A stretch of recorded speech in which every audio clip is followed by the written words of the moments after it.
तराना अपने चाचा के साए में पल के बड़ी हुई थी। उसके चाचा नरेंद्र जी उसे अपनी बेटी माही से अलग नहीं समझते थे। उनका छोटा बेटा ध्रुव माही से ज्यादा तराना के करीब था। तराना काफी समझदार और सुलझी हुई लड़की थी, इसीलिए नरेंद्र जी अपना हिसाब किताब भी उससे ही करवाया करते थे। लेकिन उनकी पत्नी साक्षी को हमेशा तराना और उसकी माँ बोझ लगते थे, जबकि घर के सारे काम तराना और उसकी माँ नौकरों की तरह किया करते थे। तराना और माही भी एक दूसरे से बहुत प्यार करती थी। बहनें कम और सहेलियां ज्यादा नजर आती थी। 12वीं पास होने के बाद जब आगे पढ़ाई करने की बात आई तो चाची ने नाखुशी जताई। इसीलिए तराना ने खुद ही चाचा जी से कह दिया कि वो आगे नहीं पढ़ना चाहती है, जबकि वो वकील बनना चाहती थी।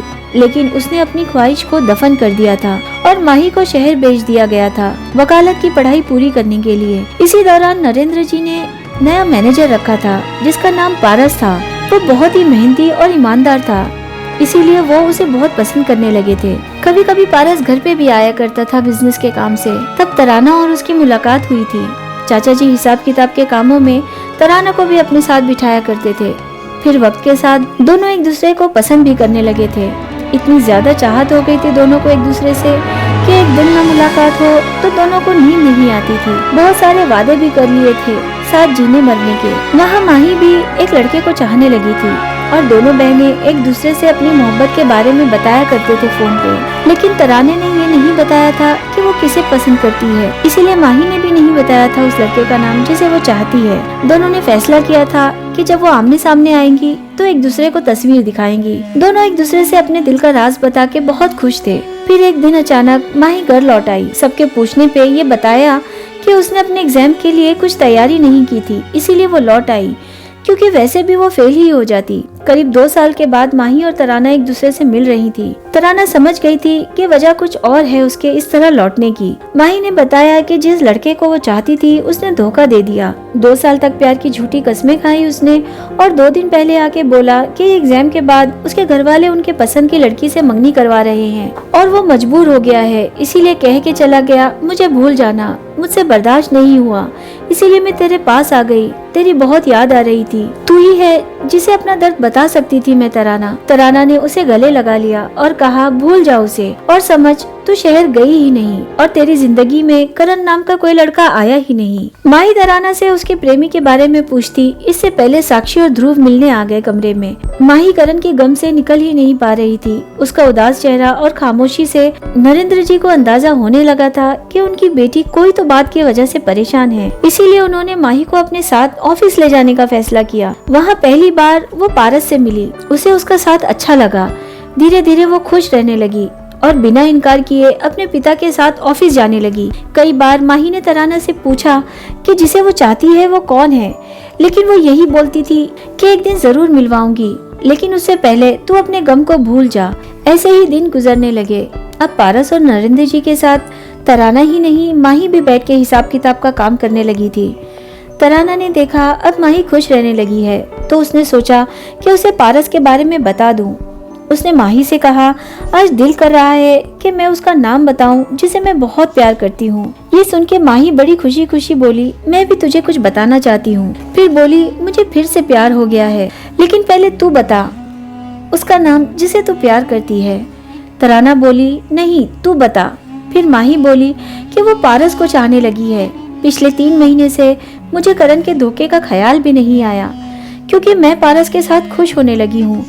शायद करण मेरा बचपना था। सच्ची मोहब्बत तो मुझे अब हुई है। ये सुन के तराना की आंखें खुली ही रह गई। वो नम पड़ गई। फिर बोली, तेरी पसंद बहुत अच्छी है माही। पारस एक बहुत अच्छे इंसान है। जब माही ने उसे नाम बताने के लिए कहा अपने प्रेमी का, तो जोर से हंस पड़ी और बोली, अगर मैं किसी से प्यार करती होती तो क्या अब तक नाम छुपा के रखती? पगली कोई है ही नहीं जिसे मैं प्यार करती हूँ। वो तो फोन पे तू अपने प्यार के बारे में बताया करती थी, तो मैं भी यूं ही झूठ बोल दिया करती थी। माही ने सच मान लिया उसकी सारी बातों को और तराना दर्द के समंदर में डूब गई। एक तो वो पहले ही अपने चाचा जी के एहसानों तले दबी हुई थी और वो माही से भी बहुत प्यार करती थी। उसे खुश देखना चाहती थी। अपने चाचा जी के एहसानों का बदला भी चुकाना चाहती थी। इसीलिए उसने बेवफा बनना ठीक समझा। वो पारस से नजरें चुराने लगी, उसे नजरअंदाज करने लगी। घर के पीछे जहाँ वो छुप छुप के मिला करते थे वहाँ भी वो नहीं जाने लगी और घंटों पारस उसका इंतजार किया करता था। अब पारस के बर्दाश्त के बाहर होने लगा था। मौका पाते ही उसने गुस्से में तराना को बोला, तुम्हें मुझसे बात करनी ही पड़ेगी। क्यों नजरअंदाज कर रही हो? क्यों मुझे अनदेखा कर रही हो? तराना ने कहा, क्योंकि मुझे कोई प्यार व्यार नहीं था तुमसे, नादानी थी मेरी। वैसे भी मुझे बिजनेसमैन से शादी करनी है, तुम जैसे नौकरी करने वाले से नहीं। पारस ने कहा, समझ रहा हूँ सब, तुम्हारी आंखें कुछ और जुबान कुछ कह रही है। और तुम्हें पैसे का लोभ कब से आ गया? तुम तो कहते नहीं थकती थी कि मुझे कीमती लिबास या चमकते हीरो की तमन्ना नहीं है, मुझे तो अपनी खूबसूरती तुम्हारे नाम से सजाना है। तराना बोली, कहा ना अभी, नादानी थी मेरी। पारस ने बहुत ही दुख भरी आवाज में कहा कि अचानक 2-4 दिन में तुम्हें हमारी मोहब्बत नादानी लगने लगी। बात जरूर कुछ और है, क्योंकि मेरी तराना एक मीठा गीत है, बेवफाई का साज नहीं। तुम्हें बेवफा होना है तो हो जाओ, मैं अपने वादे पे अटल रहूंगा। तराना ने हंसते हुए कहा कि ये प्यार, मोहब्बत, वादे, ये सब फालतू की बातें होती है, बाहर आओ इनसे और सब भूल जाओ।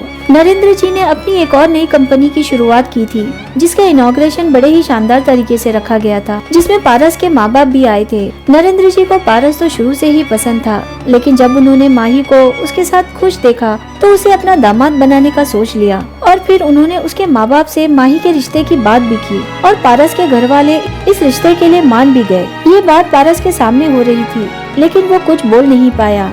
वो इनकार करना चाहता था, लेकिन खुशी का माहौल था और नरेंद्र जी का वो नौकर था, वो मजबूर था। उसने अपनी माँ से कहा कि वो शादी नहीं करना चाहता माही से, वो उसे सिर्फ दोस्त की तरह पसंद करता है। लेकिन उसके माता पिता ने उसे समझाया कि ये तो और भी अच्छी बात है, अगर शादी के बाद रिश्ते में दोस्ती हो तो जिंदगी और भी अच्छी चलती है। वहाँ माही के छोटे भाई ध्रुव ने माही और पारस की शादी की बात सुनी तो वो तराना के पास दौड़ते हुए गया और बोला, दीदी ये तो बहुत गलत हो रहा है आपके साथ, मैं ऐसा नहीं होने दूंगा। अभी जाके सबको बता रहा हूँ आपके और पारस भैया के बारे में। तराना ने उसे अपनी कसम दे दी, फिर बोली, मेरे छोटे भाई, तेरे दिल में इतनी मोहब्बत है मेरे लिए, यही काफी है जिंदगी जीने के लिए। वहाँ पारस भी बेचैन अपने दर्द में डूबा हुआ बार बार तराना को फोन कर रहा था, लेकिन उसने उसके एक भी फोन को रिसीव नहीं किया और कोई मैसेज का जवाब भी नहीं दिया। शादी की शहनाई भी बजी और बड़ी धूमधाम से शादी भी हो गई, पारस और माही की। लेकिन पारस बेचैन था, उसका दिल मानने को तैयार नहीं था कि तराना बेवफा है। शादी के 6 महीने गुजर चुके थे। माही अपनी शादीशुदा जिंदगी को और खूबसूरत बनाने में लगी हुई थी। पारस जिम्मेदार इंसान था, उसने अपने पति होने की जिम्मेदारी तो पूरी कर रहा था, लेकिन बहुत कोशिश करने के बाद भी वो ना तो माही को दिल से अपना पा रहा था, ना ही तराना को भूल पा रहा था। वो जब भी माही के घर आता तो उसकी नजरें तराना को ही देखा करती थी। माही को ये बात बिल्कुल नहीं अच्छी लगती थी। अंदर ही अंदर वो तराना से चिढ़ने लगी थी, क्योंकि वो ये जानती थी कि तराना उससे ज्यादा खूबसूरत है और पारस की जिन मोहब्बत भरी नजरों को वो अपने लिए देखना चाहती थी, उन नजरों को उसने सिर्फ तराना के लिए देखा था। एक दिन माही को पारस के साथ पार्टी में जाना था, इसीलिए उसने तराना से कहा साड़ी में प्रेस करने के लिए। और ध्रुव परेशान कर रहा था कि पहले उसके शर्ट का निकला हुआ बटन लगा दे।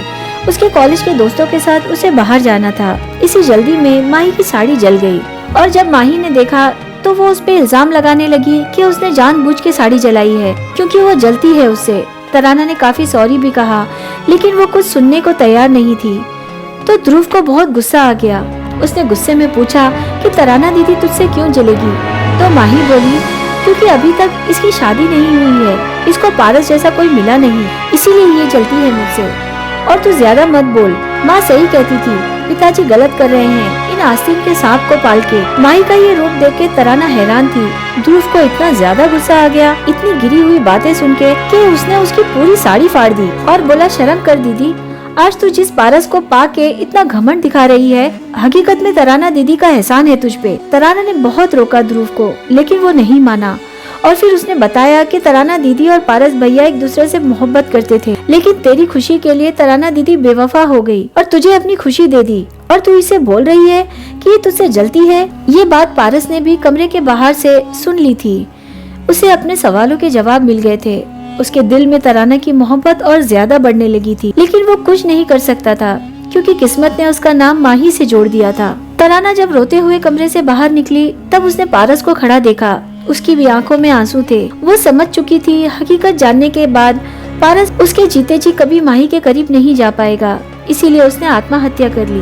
अगले दिन काफी देर होने पे भी जब वो नींद से नहीं जागी तब उसकी माँ ने उसे बहुत उठाने की कोशिश की, लेकिन वो नहीं उठी। वहाँ रात भर पारस के घर वाले पारस को ढूंढते रहे, लेकिन उसका पता नहीं चल रहा था। सुबह पुलिस ने पता किया कि पारस की कार का एक्सीडेंट हो गया था और उसी एक्सीडेंट में उसकी मौत हो गई।